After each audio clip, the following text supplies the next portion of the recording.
Olá, você vai ver nesta edição do Câmara Rio Notícias. Mais um vereador toma posse na Câmara do Rio. Frente fria muda a cara da cidade. E você vai conhecer a história do homem que é considerado o pai do futsal. Futsal para mim é um filho. É mais um, aliás, mais um filho. É amor. É muito. Eu fui paixão mesmo. Não saia daí, a gente volta já.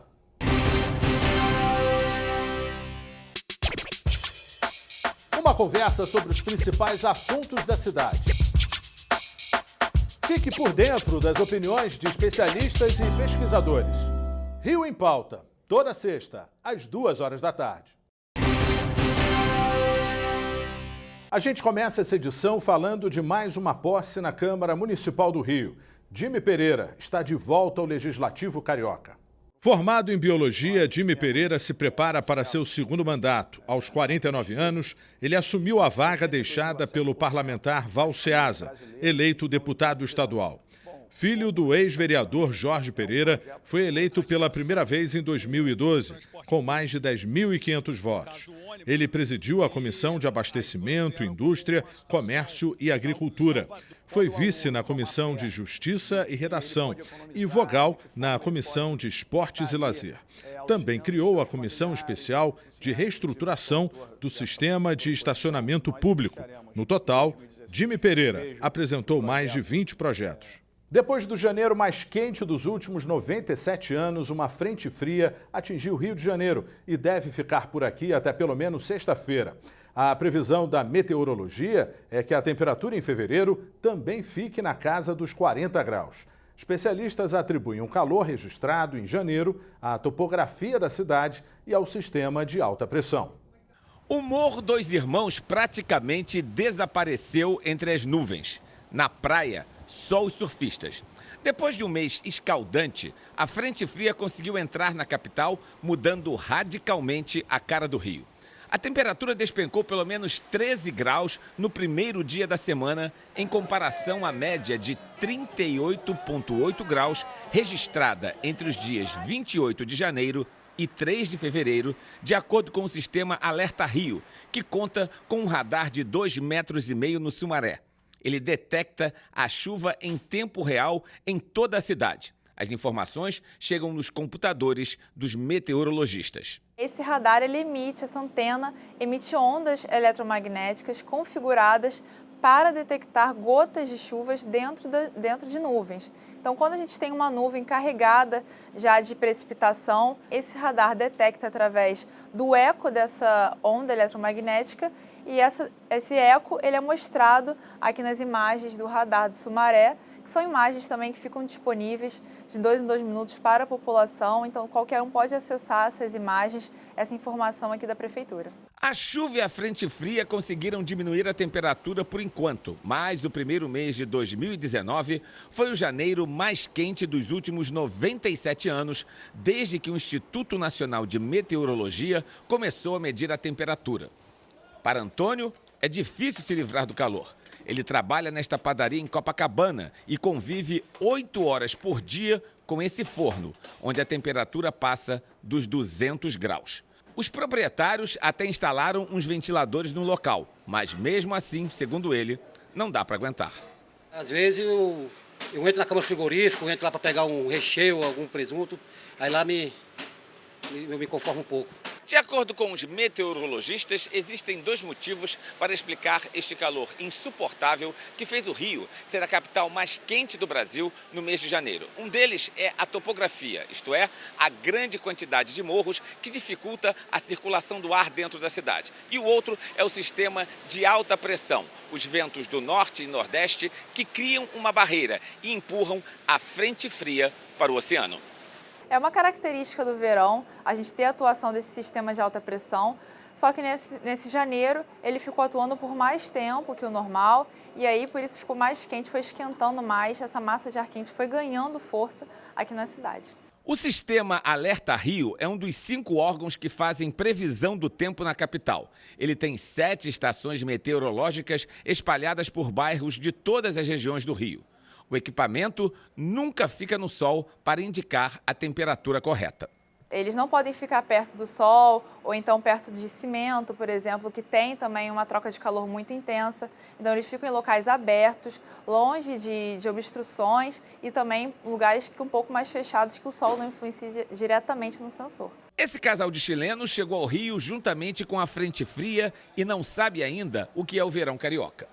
Quando eu disse que a sensação térmica passava dos 40 graus com frequência, ela se assustou, porque não está acostumada com temperaturas além dos 35 graus. Mas disse que está pronta para enfrentar o calor com muita caipirinha. E agora, como para refrescar-se, a caipirinha. E quem está gostando dos dias nublados e mais a menos, é melhor se preparar, porque fevereiro promete novas altas dos termômetros. Fevereiro a gente ainda continua com características do verão aqui para a cidade, ou seja, ainda temos sim possibilidade de massas de ar quente atuarem, do calor voltar assim, até porque faz parte da estação aqui do Rio de Janeiro, no verão a gente ter essa frequência elevada de temperaturas máximas altas, né? Então vários dias seguidos com temperaturas acima de 35 graus, né? Então isso é uma característica do verão aqui para a cidade. Então fevereiro a gente ainda pode ter sim calor. Agora o nosso assunto é saúde. No Momento Saúde de hoje vamos falar sobre infarto e eu converso agora com a doutora Luana Casola, que vai nos passar mais informações sobre esse assunto. Doutora, o que é o infarto e existe um início de infarto? Sim, o infarto, o que ele representa? Ele representa a morte da célula do coração porque não recebeu o suprimento sanguíneo, não recebeu sangue suficiente. Quando o médico fala para o paciente que ele teve um pré-infarto, geralmente significa que a célula sofreu uma isquemia, mas que não chegou ao ponto de morrer. Então ela teve um sofrimento por pouco sangue, né, por falta de sangue, mas que não chegou ao ponto da célula morrer. O que isso significa na prática? Quando o paciente chega com uma dor que o médico assume que seja cardíaca, uma emergência, a gente considera que é uma síndrome coronariana aguda. E aí o que vai fazer? Vai primeiro fazer um eletro para a gente afastar uma alteração mais grave, que é quando tem uma alteração no eletro que exige um tratamento imediato, porque cada minuto tem uma célula morrendo, que é o que os médicos chamam de síndrome com supra de ST. O supra de ST é só uma alteração do eletro. E aí, tendo afastado isso, o segundo passo vai ser o quê? Fazer aquela dosagem das enzimas cardíacas, né? Que é uma dosagem no sangue. Então, o que acontece? Se essas enzimas vierem positivas, aí a gente documenta também o infarto. Então, se tiver aquela primeira alteração com a subida do ST, é um infarto. Se tiver um eletro com algumas alterações ou não, mas que tenha enzimas marcadas, também é um infarto. Mas um outro tipo, um infarto com uma gravidade menor, que é o que a gente chama sem supra de ST. Quais são os sinais de que eu estou tendo um infarto? O infarto, classicamente, né, ele tem uma dor, uma pressão, um aperto aqui na parte do externo, então no centro do peito. Às vezes pode ir um pouquinho para a esquerda, né, onde a gente tem um coração. Essa dor não é que precisa, mas o típico, ele se relaciona muito com o exercício. Então o característico é que seja uma dor que quando você anda, quando você se exercita, quando você corre, ela piora. E quando você está em repouso, ela melhora. Outras alterações que levam para a gente pensar, né, que fazem a gente pensar numa doença cardíaca, é às vezes ter uma dormência do braço esquerdo ou então uma dormência da mandíbula. Como prevenir um infarto? Para a gente prevenir um infarto, a gente tem que tratar os fatores de risco. Existem alguns fatores de risco que são modificáveis e existem outros que não são modificáveis. Por exemplo, a história familiar e a idade a gente não tem como modificar. Mas outras situações, como por exemplo um aumento de peso, a gente pode tratar. Então, quem tem aumento de peso, a gente recomenda que perca peso. Quem tem hábito de fumar, a gente recomenda que pare de fumar. O que fazer no caso de uma suspeita de infarto? O mais importante é, nos casos que aquela dor está realmente significativa, que tem fatores de risco para ela ser uma dor cardíaca, ele procurar um atendimento médico. Nesses casos, especialmente se o paciente já tem uma história de doença cardíaca, né, já é um paciente de alto risco cardiovascular, a gente até recomenda que ele use a aspirina, também chamado de AS 100 mg, que é a aspirina infantil. Ele mastiga e tome quando ele está a caminho do hospital. Mas é claro que, como qualquer remédio, cada caso tem que ser avaliado. Se o paciente tem uma história de úlcera, né, de doença gástrica, aí tem que ser avaliado se vale a pena já fazer no início. Mas a aspirina é uma primeira medida que ela já ajuda. Afinal, a isquemia nada mais é do que um trombo que obstruiu a passagem do sangue e não está deixando o sangue adequadamente chegar nas células do coração. Doutora, muito obrigada pela sua entrevista e até o próximo Momento Saúde. Ele é considerado o pai do futsal. No Gente do Rio de hoje, você vai conhecer Nilton Zarani. Ele foi jogador, treinador e diretor de futsal. Hoje, com 92 anos de idade, Zarani bateu um papo com o repórter Vicente Vetromelli.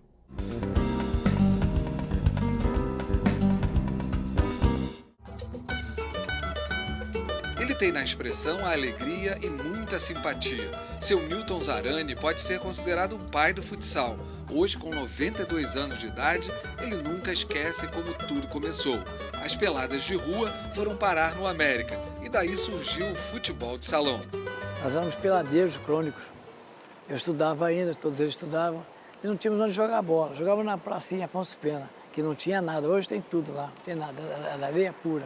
Botava 2 paralelepípedos aqui, 2 ali, fazia a baliza e começava a pelada. Aí um dia nós reunimos lá, era rapaziada ainda, novo ainda, sem condições financeiras. Vamos resolver isso aí, vamos fazer um torneio, mas onde? No América. Aí nós jogávamos numa quadra de cimento lá atrás, de 11 ao meio-dia só. Aí nós botávamos 5 de cada lado, eu botei 5 de cada lado e comecei a explicar. Eu e os outros, o Mamute, o Babão, o Maurício, ajudavam.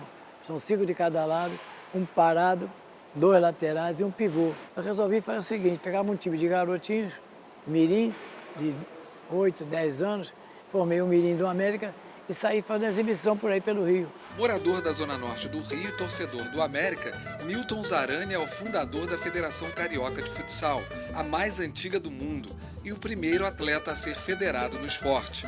Aqui uma foto de 1956 com a equipe do América. Seu Nilton é o primeiro em pé à direita. Esse outro registro é de 1959. Zarani está em pé à direita e de terno. Aqui com a equipe pentacampeã do estadual, também com o América. Na quadra, seu Nilton ainda consegue dar uns pequenos passes e mostra que já foi um craque no esporte. Em tantos e tantos anos se dedicando ao esporte, seu Nilton coleciona muitas alegrias, entre Zico e Adílio, e no jogo que marcou muito a sua vida, dentro do presídio Hélio Gomes, na rua Frei Caneca.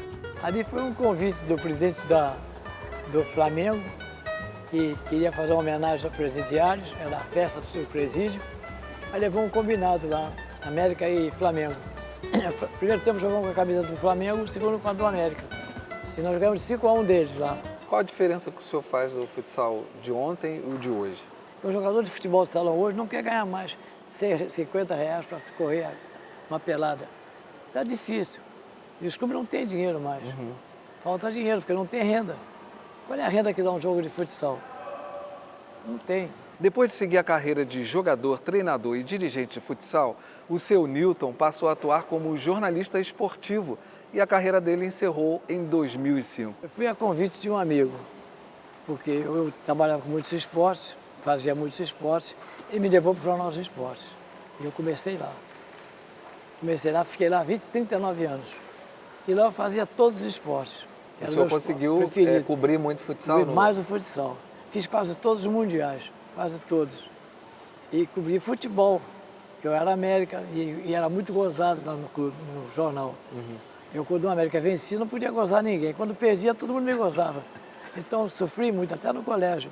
Ser América era difícil. Seu Zarani é aposentado, mas continua atuante. Aqui ele foi homenageado no dia em que o América completou 113 anos. Seu Nilton confessa o que sente pelo futsal, um filho que criou décadas atrás. Futsal para mim é um filho. É mais um, aliás, mais um filho. É amor. É muito. É paixão mesmo. O Câmara Rio Notícias fica por aqui. Obrigado pela companhia. Até amanhã.